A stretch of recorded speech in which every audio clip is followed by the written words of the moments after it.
देखो बेटा, अब आपका टॉपिक जो रहेगा वो रहेगा पॉलिनोमियल्स। आप लोग पढ़े होंगे मेरे पहले चैप्टर्स में, आप लोग पढ़े होंगे वास्तविक संख्या, रियल नंबर्स, और 10th में आप लोग हर वीडियो को देखते होंगे, ये पूरी आशा है। लेकिन आज का टॉपिक रहेगा बहुपद, जिसे बहुपद कहते हैं, पॉलिनोमियल्स कहते हैं। तो सबसे जबरदस्त चीज है पॉलिनोमियल्स, ठीक है। तो आप लोग पहले आपका जो बहुपद है, ये आपका बहुपद पहले पहचानेंगे कि बहुपद में हमें क्या पढ़ना है। इसी को इंग्लिश में हम पॉलिनोमियल्स कहते हैं, है ना, पॉलिनोमियल्स। आप इस चीज में टॉपिक में हम तो हर चीज पढ़ डालते हैं कि पॉलिनोमियल्स का सवाल लगा देते हैं, वो बहुत जबरदस्त। लेकिन इससे पहले हमें कुछ चीज जानना होता है और बेहतरीन जानना होता है। इसीलिए हमारा जो जन्म हुआ है, हाँ, आर्यभट्ट के दूसरे नाम रोहित सर हैं। आप लोग जानते होंगे कि मैथ को सरल भी बनाते हैं। ये भी पता है कि मैथ को हम इजी बना देते हैं।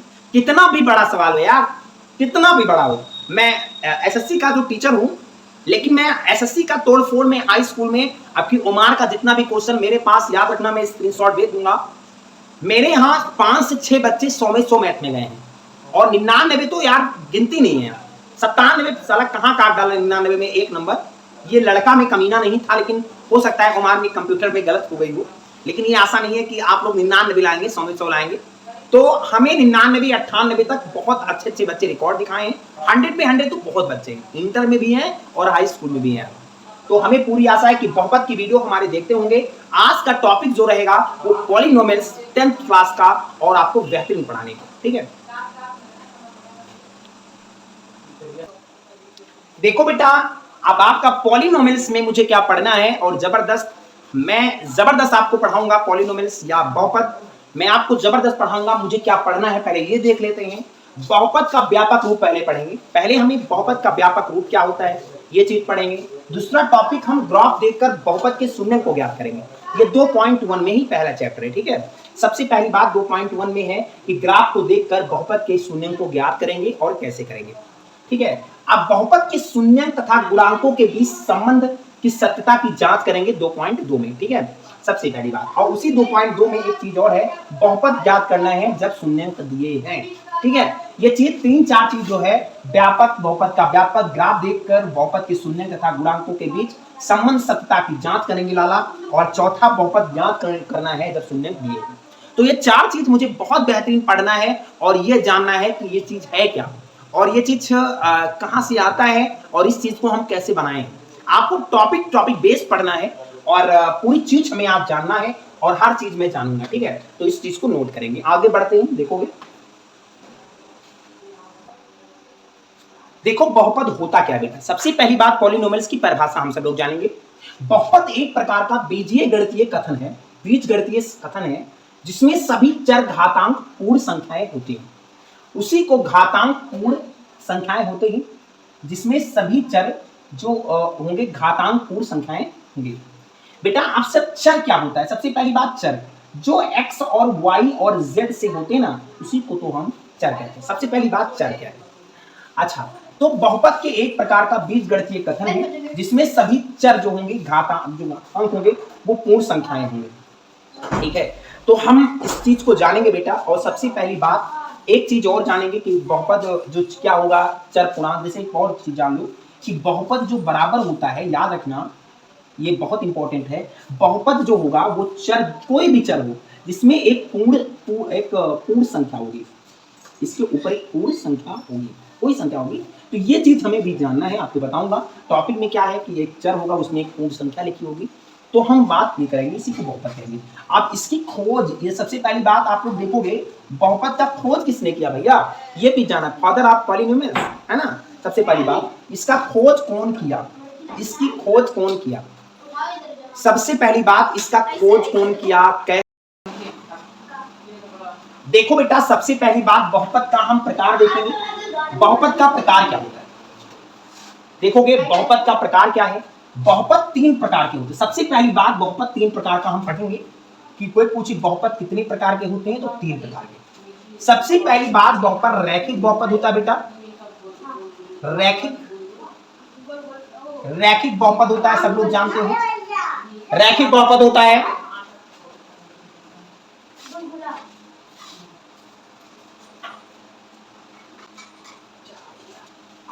देखो बहुपद के प्रकार तीन हैं।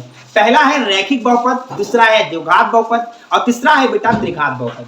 यही को हमें पढ़ना है। रैखिक बहुपद दूसरा बेटा हमें, पहला हो गया रैखिक और दूसरा हो गया बेटा द्विघात बहुपद। द्विघात बहुत अच्छे से पढ़ेंगे बेटा। और तीसरा जो होगा बेटा याद रखना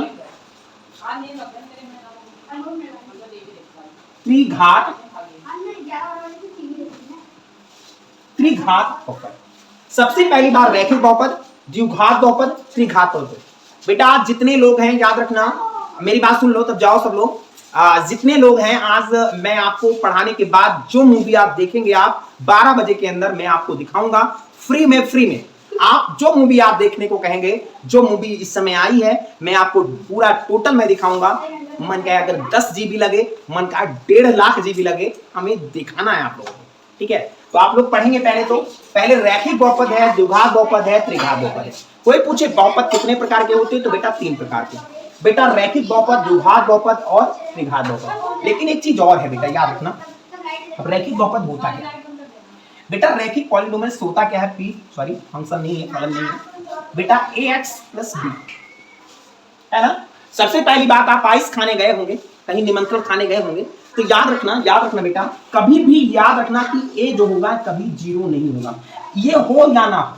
जैसे एक बार निमंत्रण में गए तो हम बड़े भाई हैं और हमारा एक छोटा भाई है, तो ये कह रहा, वो भाई मेरा गया कि हेलो, हाँ गया तो पूछा कि रोहित नहीं आए हैं, रोहित सर नहीं आए, तुम जाओ भाड़ में। कहने का मतलब जहां तुम्हारा सम्मान नहीं, जाना बेकार होता है। तो कहने का मतलब अगर आप गए तो आपका बात हो वहां, जैसे यहां बात एक ही हो रही है लेकिन इसका कोई मतलब नहीं है, इसका कोई मतलब नहीं है। बी 0 हो इसका मतलब नहीं, बी 0 भी हो सकता है, 1 हो सकता है, 10 हो सकता है, 15 0, लेकिन कभी ए 0 नहीं हो सकता है ना। तो कहने का मतलब याद रखना, पत्तल चाटने गए हो तुम, बी का मतलब हुआ पत्तल चाटने गए, निमंत्रण में जा रहे हो उस समय, तो किसी को भैया फलानी नहीं आए, फलानी नहीं, अरे भैया फलानी नहीं है, हम तो हैं यार, है ना। तो सबसे पहली बात, ए कभी 0 नहीं हो सकता। अब द्विघात बहुपद क्या होता है बेटा, ax², इसमें 2 घात होते हैं पॉलिनोमियल्स में, ax² bx और प्लस c हो गया। अब इसमें कितनी घात है, अधिकतम 2 घात हैं। कोई पूछे बहुपद जिसमें अधिकतम 1 घात हो, द्विघात में जिसमें अधिकतम 2 घात हो। अब बेटा अब इसमें क्या होता है, ये कभी भी 0 नहीं हो सकता, कभी भी 0 नहीं हो सकता, है ना, ये कभी 0 नहीं हो सकता। बस ऐसे वही है कहानी, वही में, ठीक है। तो बेटा सबसे पहली बात इसमें ये हो गया। अच्छा, त्रिघात में अधिकतम कितनी घात हो, 3 घात हो, उसे त्रिघात कहते हैं बेटा। तो bx² + cx और प्लस d। अब बेटा ये है 3 घात, जिसमें अधिकतम कितनी घात हो, 3 घात हो, उसी को हम त्रिघात बहुपद कहते हैं, कभी a 0 नहीं हो सकता। देख सकते हो, कोई दिक्कत नहीं। तो हम इस टॉपिक को बहुत अच्छे से पढ़ेंगे और जानेंगे। हाँ, एक बात और बता दूं कि जो इस अपडेट वाले न्यूज में आया है, हमें बता दूं कि ये सिलेबस से कट गए हैं, इससे कोई मतलब नहीं है। और इससे जो त्रिघात है ये भी सिलेबस से कट गई। जो खेल है बेटा ये इसी का है, द्विघात बहुपद, यही राजा है। और ये सब तो पराजय थे, ये नहीं मतलब है इससे, ना त्रिघात से और ना रेखिक से। जो उम्मीद रखो बेटा वो है द्विघात बहुपद। तो आप लोग जबरदस्त इस चीज को पढ़ेंगे और हम आपको पढ़ाएंगे, और हमें आशा है कि आप लोग हर वीडियो को देखते होंगे। मैं हर टॉपिक 2.1 का हर क्वेश्चन आपको डिटेल में बताऊंगा और हर डिटेल में पढ़ाऊंगा, ठीक है। तो आप लोग मेरे पास ध्यान जरूर देंगे यार, ठीक है। देखो पॉलिनोमियल्स होता क्या बेटा, सबसे पहली बात, ग्राफ को देखकर बहुपद के शून्य को ज्ञात करना है। ज्यामितीय रूप से एक बहुपद के शून्य वे बिंदु होते हैं जहां उसका ग्राफ एक्स अक्ष को काटता है। सबसे पहली बात आप निर्धारित कब करेंगे, जब एक्स अक्ष को काटेगा। देखो वाई से मतलब नहीं, मैं बता दूं आपको सफाया वाली बात है। जैसे मैंने आपको मान लो बेटा कि अगर लाइन में लट्टी का हो, जब बारात तुम गए तो बारात में क्या किया, जब अच्छे खासे कोई तुम्हारे लेवल का मिला तब क्या करे, उनका भी निगाह मिला, चलो चल गया। अगर अपोज वाले की निगाह मिल रही है तो उसको तुम देख रहे हो ना, लेकिन अच्छी होगी तभी तो देखोगे ना। तो अगर वो अपोज से आपका भी लाइन लेंथ सही है तो आप उससे अट्रैक्टिव होगे। अगर दादी माँ देखने लगे, या मैं कह सकता हूं कि अगर कोई बूढ़ी औरत देखने लगे, आप बिल्कुल सिंपल बात है, कोई बूढ़ी औरत देखने लगे आप, तो उसको देखोगे नहीं देखोगे। तो वही वाई का खेल है, वाई से मतलब ही नहीं है। तो कहने का मतलब यक्स यहां परी है, यक्स यहां परी है बिल्कुल, और y जो है ना बिल्कुल कैटरीना कैफ है, x को मान लो कैटरीना कैफ और y को उनकी मम्मी को मान लो, उनकी मम्मी आपको मान लो देख रही है, तो आप इनको इग्नोर मारोगे। सही 100% वाली बात है। अगर दादी आ जाए, कोई दादी बूढ़ी आ जाए, बूढ़ी औरत, तो आप उसको भयानक रूप से नहीं अच्छी है ना, इसको इग्नोर मार दोगे। अगर x को देखोगे, x का मतलब हो गया बेटा यहाँ जबरदस्त हीरोइन कांड है, तो आप इनको जरूर देखोगे, है ना। तो सबसे पहली बात इन पे बात करेंगे हम, आज अभी सिखाऊंगा। और एक शून्य रैखिक बहुपद है, दो शून्य द्विघात बहुपद है, तीन शून्य घन बहुपद है। इस चीज तीनों की बात करेंगे और जबरदस्त हम यहाँ x अक्ष से मतलब कहेंगे। अगर x अक्ष को काटता है तो हम बताऊंगा क्या होता है क्या नहीं होता है। इस टॉपिक को हम जबरदस्त आज पढ़ेंगे और आप लोग हमारे साथ जुड़े रहेंगे, ठीक है।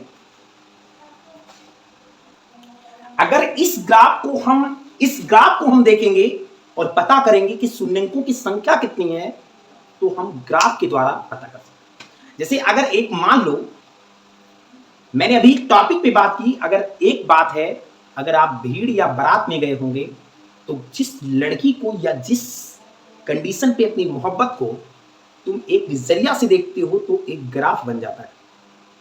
और ग्राफ बनाने के लिए उधर से भी तुम्हारा खुश और इधर से भी खुश होंगे, तभी एक ग्राफ बन सकता है। अगर तुम अच्छे नहीं लगे तो ग्राफ टूट सकता है। ग्राफ टूटने का मतलब हो गया y और ग्राफ बनने का मतलब हो गया x, है ना, समझ रहे हो ना। तो अगर ग्राफ को बनाना है तो वही ग्राफ है जो x वाला है। तो सबसे पहली बात, मुझे किससे मतलब है, न इससे मतलब है, इससे तो मतलब ही नहीं है, मुझे x से मतलब है। ये y पे गया है, इससे नहीं मतलब, मुझे यहाँ एक देखो एक टक्कर लाइन y से हो रही है, सॉरी x यहां टकरा रही है और यहां टकरा रही है। तो शून्यंकों की संख्या कितनी हो गई मेरे दोस्त? शून्यंकों की संख्या मेरी 2 हो गई। कोई पूछे शून्यंकों की संख्या कितनी हो गई? 2 हो गई, सबसे पहली बात। दूसरे में देखा जाए तो जबरदस्त याद रखना, अगर शून्यंकों की संख्या इसमें 2 हो गई, यहां एक लाइन, दूसरा देखो, पहला सवाल में कोई पूछे कि आंसर क्या है, तो कोई शून्यंकों ग्राफ के द्वारा देखोगे तो शून्यंकों की संख्या कितनी हो गई? 2 हो गई। दूसरे की बात करूंगा, यहाँ x की एक टक्कर लाइन हो रही है, एक x की टक्कर लाइन आ रही है, तो शून्यंकों की संख्या कितनी हो गई तुम्हारी? यहाँ 2 हो गई। बहुत अच्छा सवाल है यार, जबरदस्त है। यहाँ शून्यंकों की संख्या कितनी हो गई? 2 हो गई। तो सबसे जबरदस्त चीज ये मुझे आज पता चला कि हम जबरदस्त एक चीज कर सकते हैं, जो शून्यंकों की संख्या ग्राफ के द्वारा जानेंगे कि x को यहाँ एक टक्कर दे रहा है, x को यहाँ एक टक्कर दे रहा है, मतलब टोटल टक्कर देने के बाद शून्यंकों की संख्या 2 हो गई। यहाँ कितनी है? 1 और 2, ठीक है। तो ऐसे से जानेंगे और अगला सवाल हम मिलेंगे 2.1 में, ऐसे ऐसे सवाल हैं। तो आपको अगर और देखते हैं सवाल तो और देख लो, बिल्कुल देख लो, जबरदस्त दिखा दे। एक ग्राफ और है, मान लो एक ग्राफ और है, ये मान लो, है ना, ये मान लो, ये y है, ये y डैश है, ये x है, ये x डैश। y से मतलब नहीं है बेटा, ठीक है। तो एक इससे ये चला गया, मान लो, है ना, सॉरी 2 से नहीं, इसकी लाइन एक। अब कोई पूछे तुमसे कि शून्यंकों की संख्या कितनी है, तो कितना बताओ? तो एक है तो बताओगे बेटा, क्योंकि x को कितनी लाइन मिला रही है? एक लाइन। तो शून्यंकों की संख्या बेटा कितना हो गई? 1 हो गई। अगर इस ग्राफ को थोड़ा एटीट्यूड झाड़ के एक और बढ़ा दिया जाए, तो अब बताओ शून्यंकों की संख्या कितनी हो जाएगी बेटा? एक ये टच, एक ये टच, एक ये टच और एक ये टच, कितनी हो गई? 4। शून्यंकों की संख्या कितनी हो गई? 4। यहां शून्यंकों की संख्या कितनी है? 1। तो जितनी बार टच x को करे उतने शून्यंकों की संख्या मानी जाती है, ठीक है। तो आज का जो 2.1 है आपको सिलेबस में पढ़ाएंगे और कल इससे पहले आपका शुरू होगा। और आज जितना बहुपद पॉलिनोमियल्स खत्म हुआ और मैं अभी 2.1 पढ़ाऊंगा, 2.2 पढ़ाऊंगा, 2.1 में 2 पढ़ेंगे। इसमें आपको बताया कि रैखिक और त्रिघात कट गए, ठीक है। तो आपको धन्यवाद। अगले